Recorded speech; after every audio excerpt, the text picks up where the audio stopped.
In these uncertain economic times, it's easy to be worried about protecting your wealth, your hard-earned savings, and your family's financial future. Plunging interest rates, the devaluating dollar, and political unrest constantly threaten what you have worked hard to earn and all that you own. That's why now it's more important than ever to protect your assets and have the money you need to make your dreams come true. Welcome to the Global Wealth Fortress Report with successful global entrepreneur and wealth preservation expert Joel Nagel. Joel's helped thousands of people just like you protect what you have so that you can make even more and make your every dream come true. So, sit back and enjoy Joel Nagel's offshore expert advice on how you can live the good life at a great price, where the sun never sets on your financial fortress. Hello, hello, hello. It's Caleb Carter. Welcome to Joel Nagel's Global Wealth Fortress Report. Let's do this thing. Come in, Joel. How are you? Hey, Carter. Good to be with you. I'm fine. I flew from the other day from Eastern Europe over to Chicago and then down to Belize. So I'm in one of my favorite places. It's a great asset protection jurisdiction, but it's also a beautiful place. And it's still pretty nasty winter weather back in the northern part of the U.S. So it's an extra incentive to be down here. Yes, I can attest. I am in the northern part of the U.S., not far from where your home is. So I can attest to what you're saying. My second question was going to be where you are, because every week you're a different place. So now you're in Belize. Fantastic. Yeah, I'm in Belize. I came here for a couple of board meetings, and it's just I'm a little jet lagged, but besides that, it's great. Well, it's so funny. We on Coffee with Caleb Carter, which was on yesterday, folks. Every Monday at noon at the Offshore Club, we interviewed Alyssa, who lives in Belize, a good friend of yours. And I think everybody who sees that interview is going to be very envious of her. And now you, because you're there, right? That's like I said, it's a nice place to be. And, getting directors of different businesses to come here for a board meeting is not a hard thing to do. It's pretty good. Let's talk today. You and I both have articles coming out in Escape Artist Magazine, Insiders Magazine, okay? Because it's a monthly magazine, folks. You need to go to Escape Artist and subscribe to it. I think it's like $100 a year for the best offshore magazine in existence. It's fantastic. The articles are excellent. And this month is on asset protection, as you know, because we're both doing articles. And I opened my article, okay, by saying, folks, I needed to put a disclaimer here. I am writing an article in Insiders Magazine about asset protection, and a couple pages over is America's #1 asset protection attorney who really knows the topic. And I said, I feel kind of like if somebody said, we need you to go in that room over there and discuss finger painting. And when I got there sat Michelangelo. So it's just, you are the Michelangelo of asset protection. So what give us a sneak preview of what's coming in the magazine. Sure. Well, thank you for that. And, every month they come out with a theme. And when they called me up and said, hey, this month for April, we want to focus the magazine on asset protection. What do you think? I said, well, I'm totally fine with that because that's pretty much what I spend my life doing. I do think it's great. I think there are 18 different writers and they're all coming at it from a completely different perspective. And, it's good for people to have that different perspective, whether you're coming at it from a legal perspective, a financial perspective, a real estate perspective. I mean, there's a lot of perspectives out there. And so I think this will be, a really fantastic issue because it'll try and encapsulate that topic from so many different perspectives. But, exactly. I thought long and hard about it, and I decided I used a title that I've used in speeches now going back 30 years. And the speech title is Asset Protection for a Dangerous World. And, Excellent.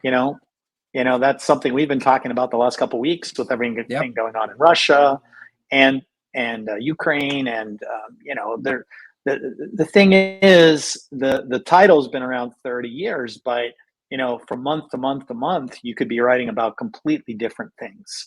And I this in this issue, I tried to bring it up to the macro level. I went back and talked even going back to like the Vietnam War, and other, Afghanistan and other places where people have been displaced on the one hand, and there's been sort of an immediate threat to their wealth because the currency has been wiped out, or whatever, or there's been hyperinflation. I said, but then, compared to, for example, in the United States, where, we're not worried about maybe imminent invasion, but we have insidious things attacking our wealth, like inflation. And really, I think we're borderline, massive inflation. I don't know that we're quite to hyperinflation yet, but, it depends whether you believe the government's figures that, we have inflation of 7%. I think most people think it's more in the 12, 15%, maybe even higher. Certain goods, certainly much higher. Anybody that's filled up their car lately with fuel knows that, the fuel didn't go up 12% in the last year. It went up, over 100%.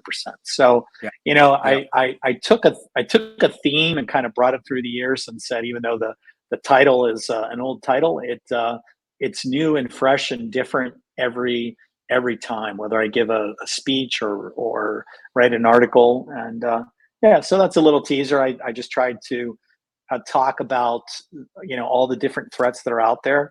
And then I think at the end we have, 8 or 10 action items that are designed to appeal to different people, different financial backgrounds, that steps that they should take. And, everything from a very easy step like opening up a foreign bank account, which, you don't have to be a millionaire to do that. And the time to do it is before you have a problem, not after. So we kind of try to stress things like that. And then we work our way up to things that people with more assets, all the way up to wealthy folks want to consider, second passports and second residencies and things like that. But, I try to make sure there's something in there for everybody. Yeah. I think you summed it up perfectly with that title.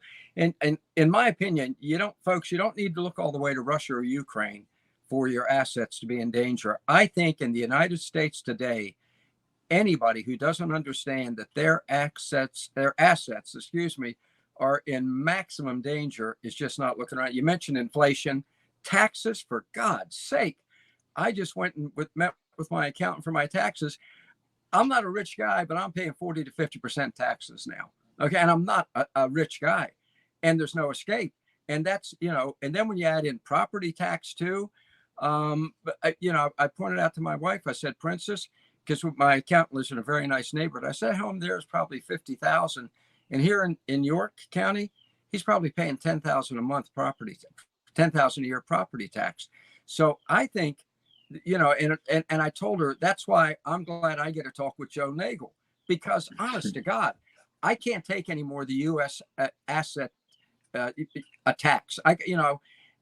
It's out of control. Joe, it's think about that. Think about this, Carter.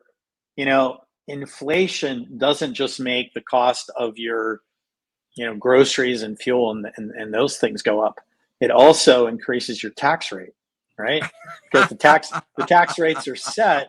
And, think about it this way. The top, you get to the top bracket in the United States at a little bit over $500,000. That is the top bracket. You're paying, and if you're self-employed, you're going to be paying, both sides of Social Security and, like you said, state tax. It's easy to get to 50%. And if you go all the way back to the beginning of the tax code, the taxes started at about 500, adjusted for inflation. They started at about 500,000, meaning if you made less than 500,000, you didn't pay any tax. No. And now 500,000, you're already at the top bracket. So what does that mean? That means that every year you need to earn more to stay the equal, right? Yes. If you make 10% more than you made last year, you're probably not further ahead. You might even be further behind. But if you make 10% more, chances are it's going to push you up into a higher and higher tax bracket. So even without tax increases, inflation is pushing lower middle income into middle income into upper middle income, and upper middle income into the top income tax brackets. So everybody's paying more tax because of inflation. And when you start netting those things out, you realize you're like a gerbil on a wheel. You're running and running and running, but you're not getting anywhere, because everything, like you say, if half your money goes to taxes and the other half is presumably used to try to maintain some quality of life, what do you have to save or invest or whatever? You don't. Well, that's precisely it. And anyone who thinks this is going to stop, that'll get under control, I don't think so. The new Green Deal is going to pass under Biden, Pelosi, and Schumer. Now, that new Green Deal is $95 trillion over 10 years. When they asked Ocasio-Cortez, well, how are we going to pay for this? Her response was the same way that we paid when the first New Deal. Well, that was a 94% tax rate that Roosevelt had. Plus, if they pass this bill, I'm not going to say if, when, to pay for it, the average household, Joel, in America, their tax bill will be $60,000 a year. Well, and people throw around numbers, billions, hundreds of billions, and now trillions. The average person doesn't even really know what that means or what that is. I mean, it's right. It's right. I touched upon that a little bit in my article about asset protection. It's people lose sight of what that really means. And if you said it the way you just said it, okay, instead of spending X number of $1 trillion over the next 10 years, Mr. and Mrs. Middle class America, for the next 10 years, you're going to spend an extra $60,000 a year in taxes over what you're already spending. Well, people would view it very, very differently. And the whole point of certain elements of the political system is to give something to people for free and say we're going to charge somebody else for it. But the thing about inflation is it doesn't allow that. If you print money, the reality is that inflation hurts people at the lower end of the spectrum more, right? I mean, if gasoline goes to $5, $6, $7, I'm pretty sure when you want to go somewhere, you're going to get in your car and you're going to go. But regardless of the price of gas, not that you don't care. Of course you care, but you're still going to pump the gas and you're still going to go. But what if you're at the low?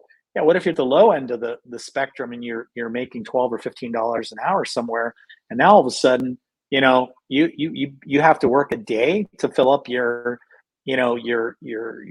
gasoline tank. I mean, it's just insane. And people will really make hard choices. Am I going to buy fuel or am I going to buy medicine? Am I going to buy groceries? It's going to get to that level. And these politicians that talk about giving away trillions and trillions of dollars, they just don't understand.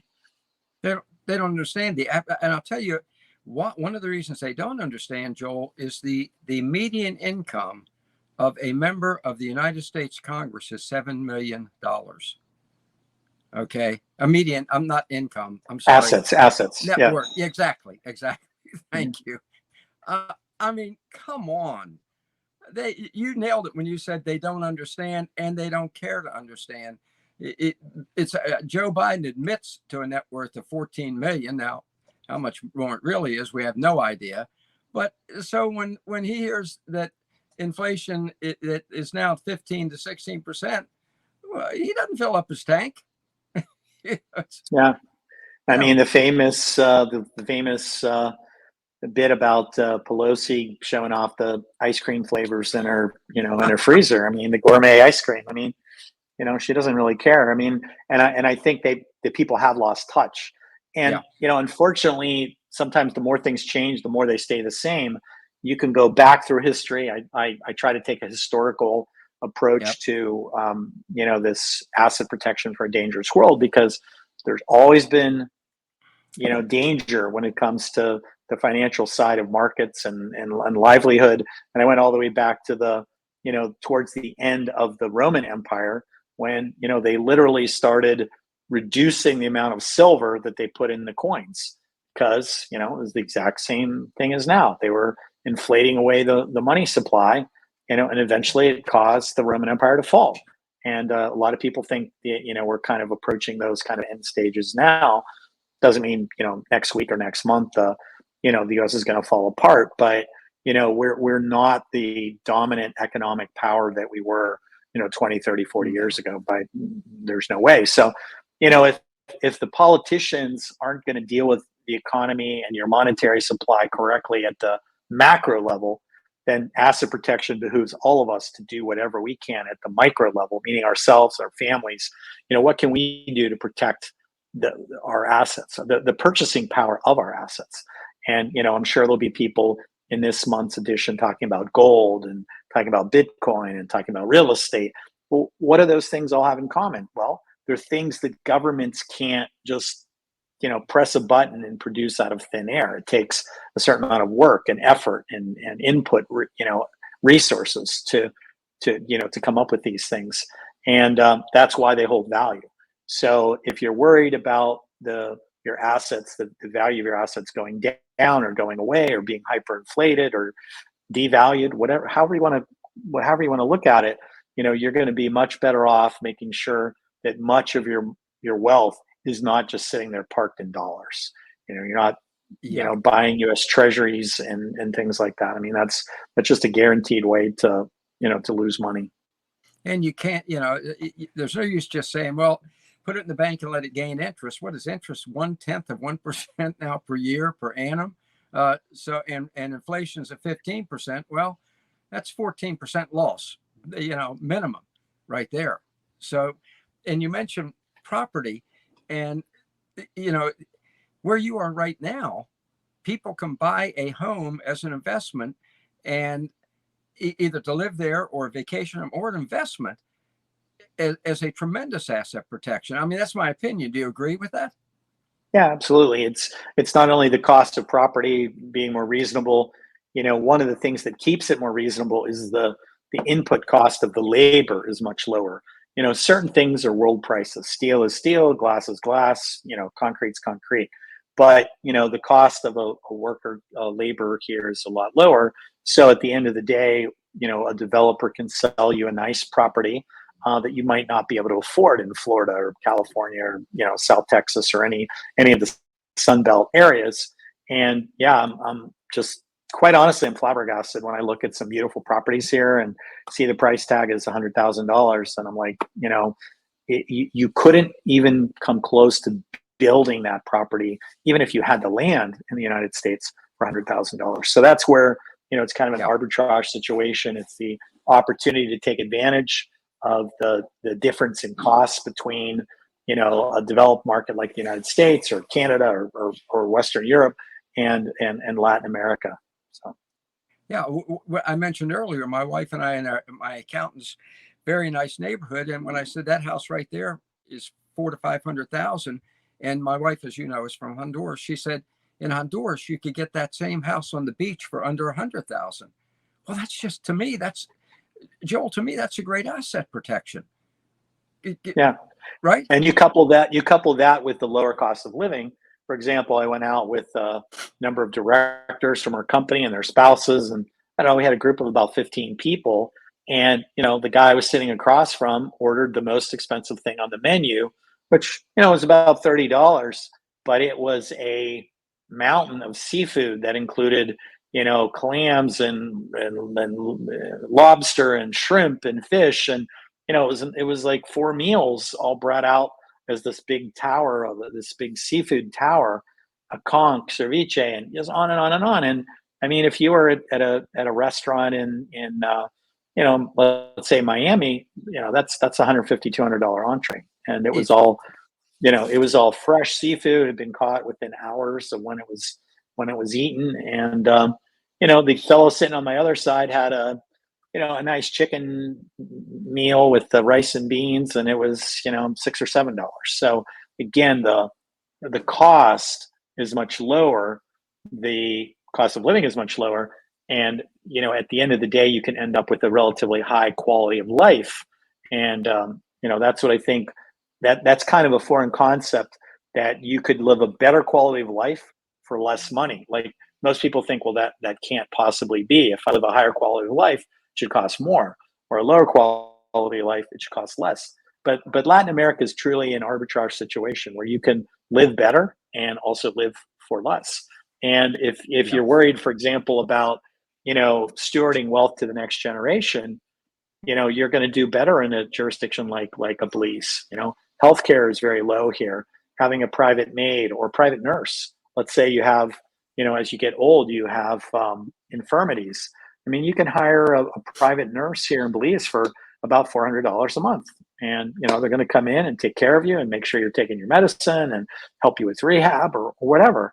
I mean, you compare that to a private nurse in the US. I mean, you can't even probably price what that is, or, end up in a nursing home and then you're going to be in some, institution. Whereas here, like in the complex where I'm staying here at Grand Bayman, on Tuesdays and Thursdays every week, they have water aquatics. I look out in the pool and I see these, 60, 70, 80-year-olds out in the pool, all doing their exercises, and, they look great. And I think it leads to a higher quality of life. So I think asset protection and, like a lot of these people, they're not really spending any money. So, like the one fellow I was talking to, he's like, I live very, very comfortably here on my Social Security, and I'm letting my assets grow for my children and grandchildren. So again, talk about asset protection. He's happy, he's comfortable, and he's building his wealth for his heirs. So I think you really can. This is a place where you can sort of have your cake and eat it too. Well, that's exactly. As a matter of fact, we started off with my mentioning that my article is going to be in the same magazine. And the title of mine is The Ultimate Asset Protection, which is Move Offshore. That's it. You could have summed up my whole article in that one line: move offshore. Yeah. And, there obviously asset protection it's a very broad topic, and it means different things to different people, right? Like I have my wife and my son and my in-laws, they're all doctors. So, for them, asset protection it's a very much a legalese thing. It's, how do we make sure that our life's, savings isn't robbed from us by a spurious lawsuit or something like that. Right. But it goes across the board. It encompasses investment and companies' lifestyle. And I think that for people that have modest means that want to live better and protect their wealth, you're right. You move offshore. You're gonna check a lot of boxes just with that one activity. So I hope that. Well, as a matter of fact, let me close by saying I just got a note from a very old friend of mine, longtime friend. She'd be very upset if she heard me say she was old. Longtime friend who's getting ready, thinking of moving to Switzerland.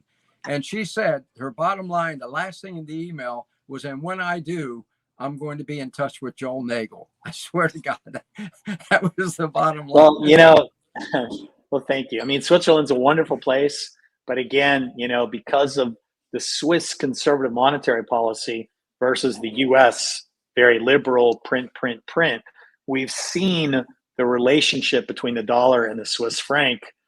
It's moved in favor of the Swiss franc on average about 10% a year for the last 30 years. So, for example, when I was in college and law school, I could go out in one of my favorite cities in the whole world, Zurich, Switzerland. I could go out with some friends and get a beer and a pizza, and it would cost me 10 Swiss francs. And 10 Swiss francs, it was 5 Swiss francs to the dollar. So that means it cost me $2 to have that pizza and a beer. And I was just thinking about that the other day. If I could go back and find that exact same pizzeria, and let's assume there had been no inflation, and I could still buy that same pizza and that same beer for 10 Swiss francs. Well, instead of $2, 10 Swiss francs is now 11 US dollars. So, and again, somebody like the person who contacted you, hopefully they've invested over the years and they have a source of wealth in other currencies, not just dollars.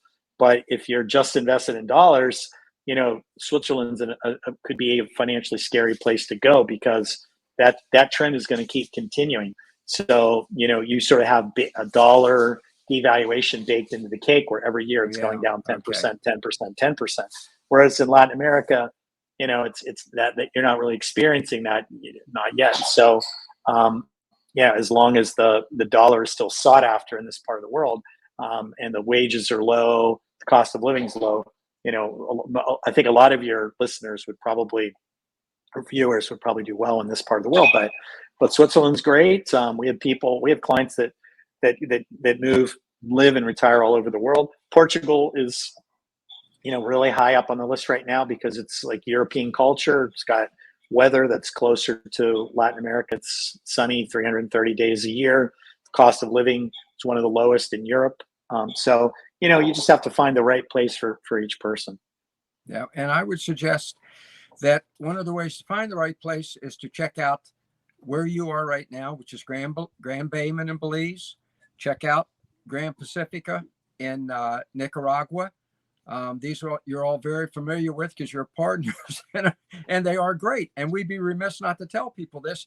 And in Honduras, I think you're building one called, I think it's the Reef, right? Yeah, I mean, there's so much going on. You better have Mike or somebody on the show. I can't keep up with everything they're doing. But it was a simple. Our business philosophy is a simple formula. It's deliver a North American quality of life, meaning not only the property itself, but the community. Deliver that quality of life at a cost that more people can afford. So it's not only the cost of the house, it's the cost of the upkeep, the taxes, the maid, the food. And when you start adding all those things together, I'm quite sure. I mean, we're working on a new vineyard product right now, and if you compare it to Napa Valley in California, it's going to come out at 10 cents on the dollar. So we're trying to make these types of lifestyles more available, more affordable to people. And which, again, to me is the ultimate asset protection. So, folks, check it out. Joel's article. You read his article and take notes. Take notes. That's what I say in my article. I'm looking forward to reading the article, Carter. I'm sure it'll be great. Joel, thank you very much. This has been great. Very, very valuable information. So thanks for once again joining us on Joel Nagel's Global Wealth Fortress Report. Fantastic. Thank you, folks. Seriously, check out both articles. I think you'll enjoy mine. Mine's from a political perspective. Joel's from the legal perspective. Vitally important. So as I always tell you, let's do this thing.